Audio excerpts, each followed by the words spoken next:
Hey everyone, Vortex TCG here, and today I'm going to be showcasing you the first match of this locals gameplay of me playing Pulsemon and my opponent playing Armor Rush. You guys voted for Pulsemon in a poll that I recently did, and if you guys want to be up to date on polls when I'm asking what you want to see on the channel, please do like and subscribe and ring the bell so that you get a notification when another poll goes live. But anyways, let's get into this gameplay video. My opponent gets to start off here with a Davis, and I get to start off here with a Pulsemon in Raising and double memory boost.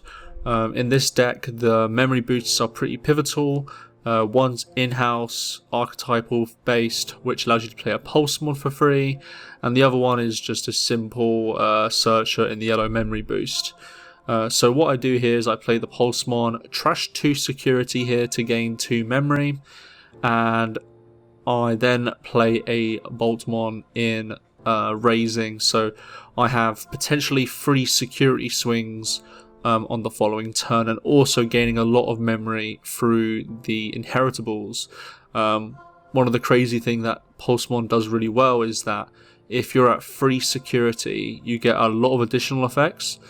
And that's the main gimmick of this deck, and in this case this Pulsemon, when I attack, gains 2 additional memory, and the BBmon, the egg, allows me to get an additional memory as well. So this deck allows you to cycle through a lot of memory on one given turn.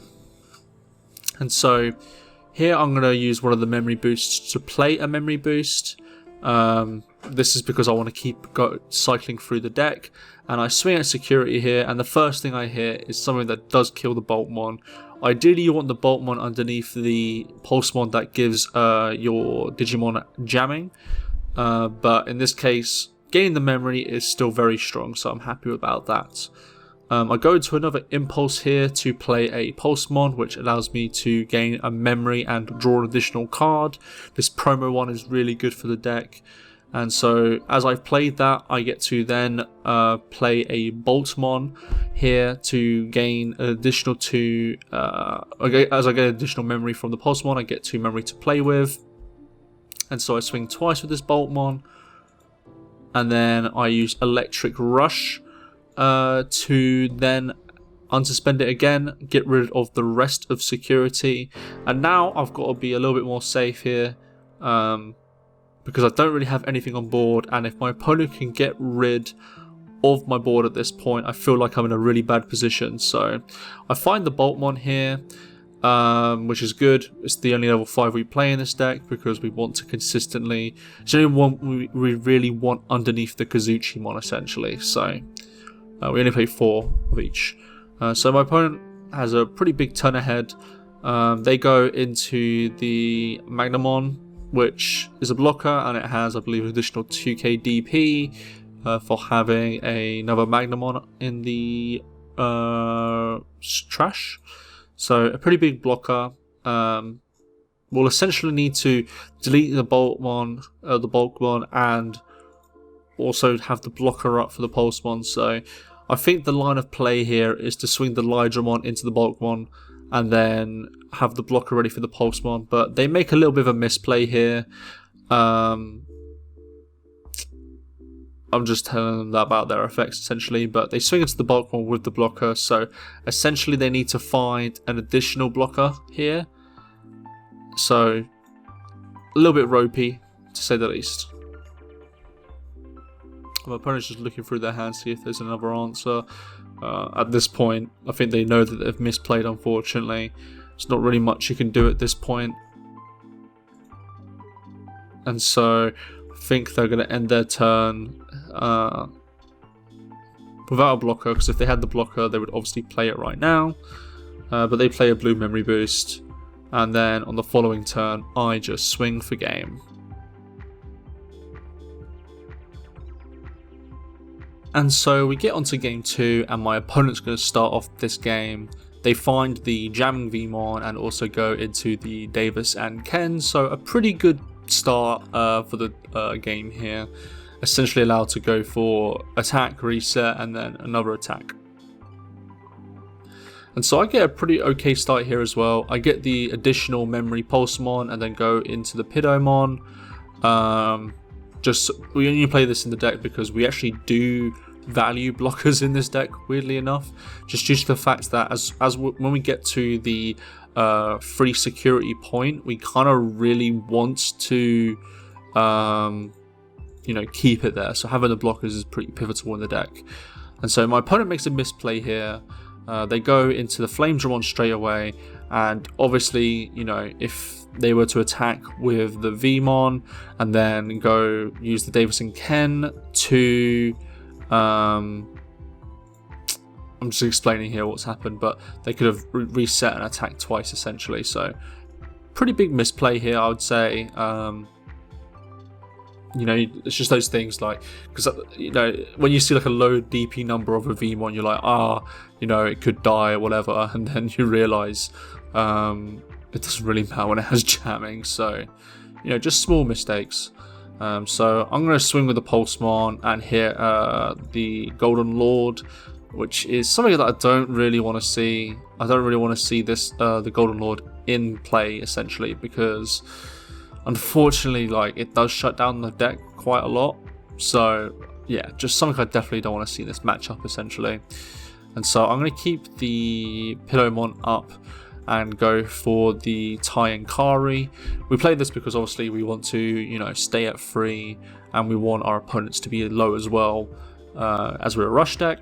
And in a weird way, like, I didn't realize this when I was playing through the deck, but the minus DP to the security Digimon is actually kind of important, because sometimes, like, especially when you're using like the Bulkmon, you really want these things to live. So it's interesting in that way. So my opponent goes into another Flamedramon, swings with the Flamedramon. I'm not going to block it, obviously. Swings into a Pulsemon and then a TK. So then I use the TK effect. So I've got a lot of memory potentially on my turn. Up to 5 to 7. So I'm feeling pretty good about it in this spot. And so they play the Rise of the Golden Lord, I think that's what it's called, to Digivolve into the Magnarex, and then they get to unsuspend with the Davison Kenso. Learning, we got there.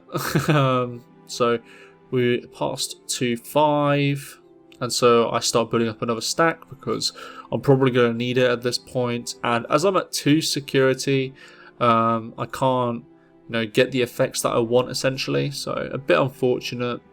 One of the things that this Pidomon unfortunately does for this deck is the fact that as it is a blocker, it has the effect where you lose 2 memory. So it's one of those things where it's like you want this in the deck essentially, but unfortunately sometimes you just can't do anything about it essentially. So I'm not going to activate the impulse memory boost here, because they're going to pass to 3 anyways. So I just played the Arigato to put the Magnarex to the top of security.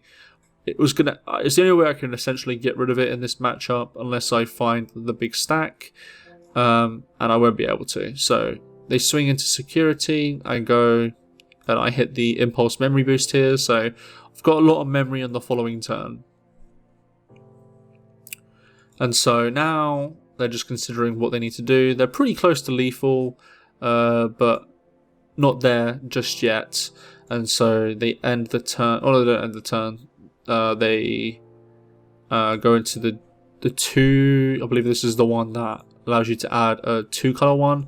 And then they go into a Magna to end the turn. So really strong turn from them, with only 3 memory in play for them. So yeah, so I potentially might have lethal this turn, so I go into the Baltmon, I pop the Impulse Memory Boost, I then use the another Impulse Memory Boost to go trash one of the security to play the Kazuchimon, because the Baltmon allows me to trash security to reduce the cost, and then I go back up to 3 security. So I swing into the security here, and no blocker, so swings twice, 2 checks, and so I swing again. I think at this point you definitely have to block because essentially, you know, you just have to block the 2 attacker, and then I swing with the rest and I win the game.